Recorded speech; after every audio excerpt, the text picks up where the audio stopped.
It's good. Okay. So we'll try to make this as simplest as possible para sa mga Filipino viewer. Okay. Let's do this. So I'll create an actual timestamp onto the video as I go along, but I will be giving all the step-by-step guide on how I do this, and I will explain thoroughly what is rental arbitrage, which is what we call subleasing. So, imagine this. Ikaw ay nagbabayad ng, let's say, 20,000 on one apartment like this. And then on a high season, you can have it rented 40,000. And in low season, you can rent it on 30,000.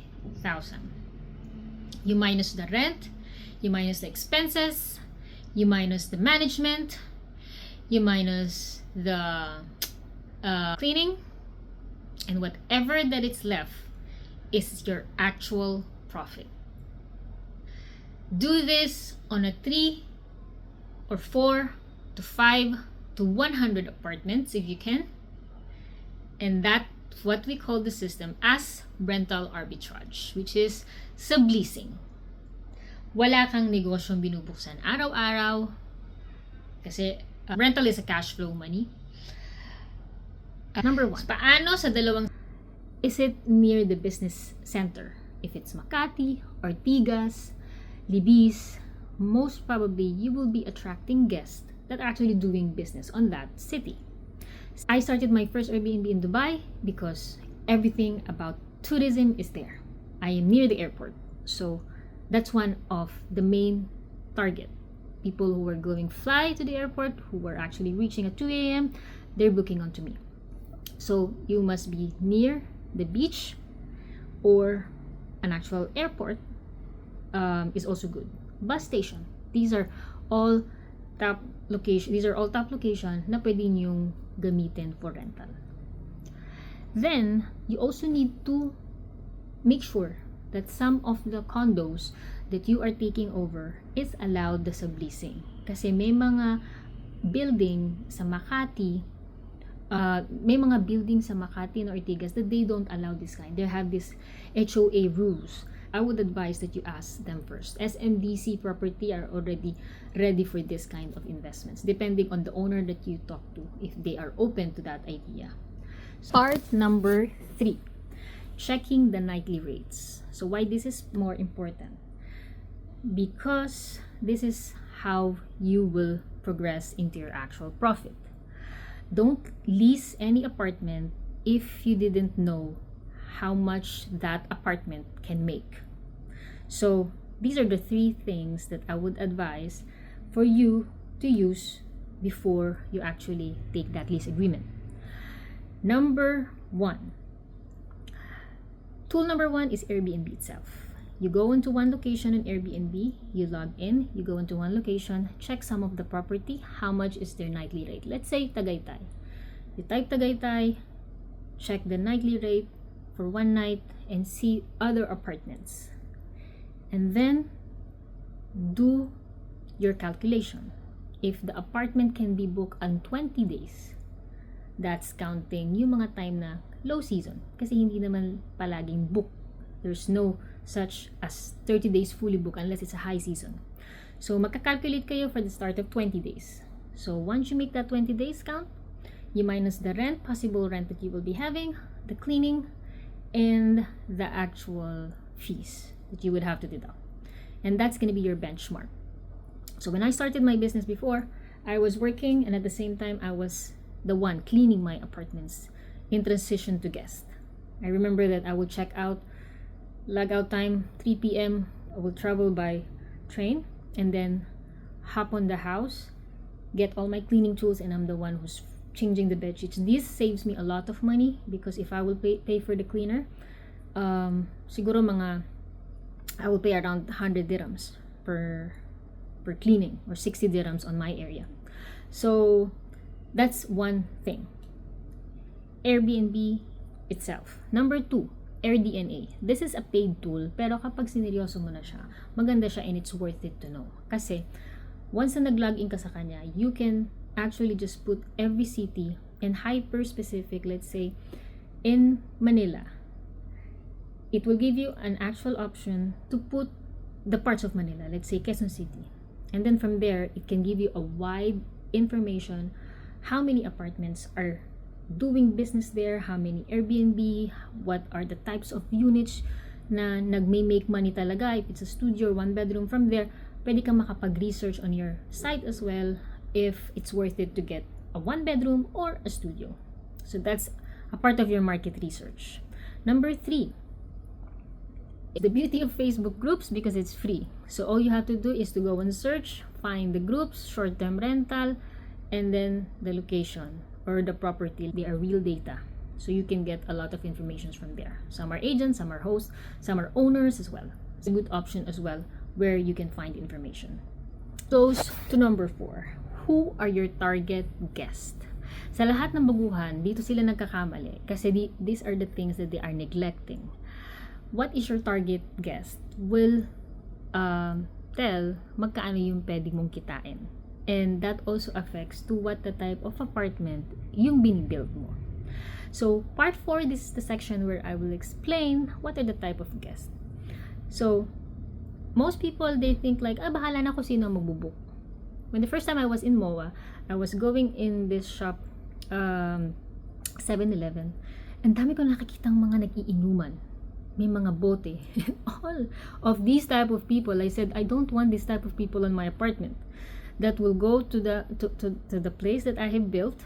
Lahat ng gamit ko kasi sa apartment is IKEA dahil natutunan ko yun sa Dubai. Lahat ng gamit ko sa bahay, sa flat, is IKEA.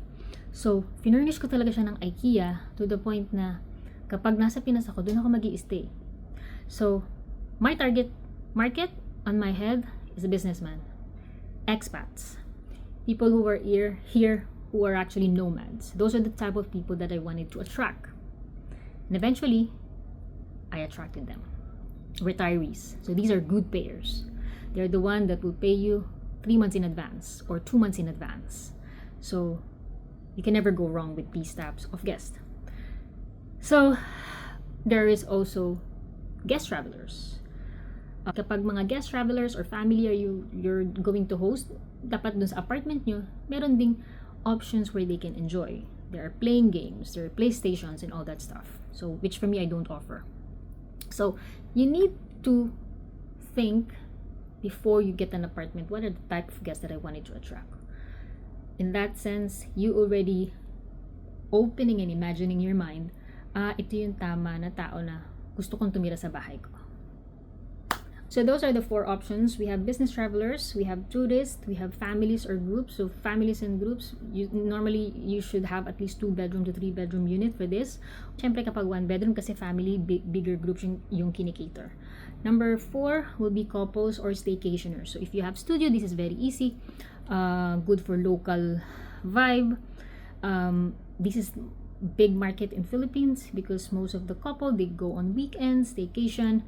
So normally kapag ang apartment mo is for staycationers, you must have like an aesthetic vibe, cozy, romantic. So those are the type of decoration that you will be doing. So like I've said, kung sino yung ina-attract nyo, that should affect to what kind of the apartment that you are portraying. Okay? So part of number 6, we are in the last part of this topic, which is building your brand and Instagram strategy. It depends sa inyo kung gusto niyo ng Facebook, gusto niyo ng Instagram, kung gusto niyo ng TikTok. But this is highly important. Why? If ang apartment nyo is nagbubook lang through Airbnb and booking.com and one day it's just shut down, whole part of your business are gone. Whole of your booking is gone. Why I'm saying this? Because I've experienced this. I've experienced a lot of things in Airbnb itself. I haven't just talked about it, pero dumating ako sa point na naging ready. I should not rely on this platform itself. So, I made an actual TikTok page for my apartments in Dubai, and doon ko natutunan that it's really helpful because people can find you. Your business should have a social media presence. And if it doesn't, then no one will find you. And if you don't know how to articulate yung Airbnb, yung booking.com, because may mga algorithm yan now these days. It's not like before that's very easy. Now, before you can actually show up to 1,000 members ng Airbnb, kailangan meron kang tinitweak, kailangan maganda yung unit, kailangan maayos yung reviews, kailangan, there's so many things. And if you're a beginner, it's not easy to cope up. But you need to try, kasi dun kayo matututo. So, that's the last part. You need to create a social media presence. Day by day, you can start doing an actual reels. So, it's just, you need to have flow of your creativity. And if happens naman na hindi kayo ma-techie, these things can be hired through Fiverr, through things. And if you want to learn how, I can actually share it to you how I do it. But that's how a full business is actually working. So, kung kayo nagsisimula and you are in this season na what other things that I can do apart from what I'm doing right now? How can I transition? Or paano kayo makakapag-invest? Kasi if you're only relying on one income, it's not gonna work. Because one day, if your actually company just decided to put you out and things are happening, you don't have plan B. And that's what I'm always explaining. Try to create. If you love apartment and if you're interested on learning these things, here the step-by-step guide. I hope it helps everyone kasi andito na lahat. When I was starting, I was new. I don't have anyone who showed up to me in Tagalog kung paano dapat gawin. So parang nag-test and trial ako, which is I'm always been doing. So I get mistakes, then I do it again. I get mistakes, I redo it again. That's how I flow into my business. And maybe some people are actually detailed, avoiding mistakes, but for me, that's how I learn. And that's the only way for you to improve, is if you commit mistakes on every business that you are opening. I know that this is a bit overwhelming at first, but rental arbitrage is one of the business that is easier once you get to know the actual system, how to do it. So for those people who are interested in doing this, there will be part 2 of this talk kung saan ituturo ko naman kung paano ba tayo magkikipag-usap sa mga landlords. So stand by as we go along, because that will be the part 2 of this video. I know there's a lot of people around the world, it would be in Canada, it would be in New Zealand, who probably creating a lot of money, but they wanted to go back home for their family. If you're thinking about starting a business, could be a grocery store, could be, I don't know, a construction store, but rental arbitrage is very different because hindi niya kayo tinatay sa isang place na kailangan nyo siyang buksan araw-araw. As long as you find someone that will take care of that unit, who would manage, who will clean, you can let go and then open the rest again. Could be another country, could be another place. So that's the beauty of an actual rental arbitrage. I got this app since I was in college. I never think about I would be doing it, but somehow at some point the universe had brought me here doing it, because I love to travel. If people would actually just going to try to make a bit of mistakes of space of, okay, like I'm gonna do one thing this year, I'm gonna try to make it as good as possible, and if it goes wrong, it's fine. If it's not, it's okay as well.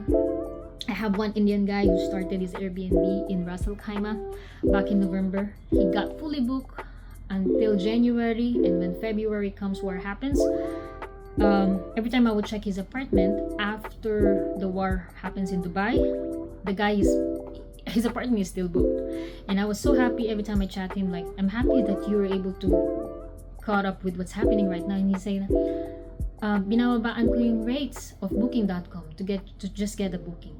And I'm so happy for him. He's working full-time in Dubai, and I talked to him about the system. I let him to meet people who will be assisting his apartment while he is in Dubai. And it's been an experience for him. And this guy spent probably 25,000, and he was like, Abby, whatever the money, whatever what happened dun sa pera, I'm okay. Why? Kasi 25,000 dirham is a big money. Pero the fact that he was able to learn onto that lesson, to that experience, is already a journey for him that he can apply into India, to one of the places that he has as well in that country. So dun sa mga Pilipino na sana nag-iisip kung ano ba yung pwede nilang gawin negosyo, go try Airbnb. It's very simple and easy. And if you have 25,000 dirham, probably 300,000, you can probably open 3 apartments in Manila if you are already knowing the system. Thank you very much. And to those people who are interested to learn more, you can follow me on Instagram, follow me on TikTok. You can download my links of Stan Store under my TikTok and Instagram page, where I have a step-by-step guide as well that you can see a free checklist that I have made for people who wanted to start this business. Makikita nyo lang dun yung outline, at least para meron kayong guide. Okay? Then, yeah, if you feel that this video actually resonates with you, please click like, follow, and subscribe for more. Put comments down below which city do you want to open this in. Maybe we can do some test of market analysis if it's worth it. Leave it in the comments and I'll be very happy to see you again next time. So see you in the next one. Bye.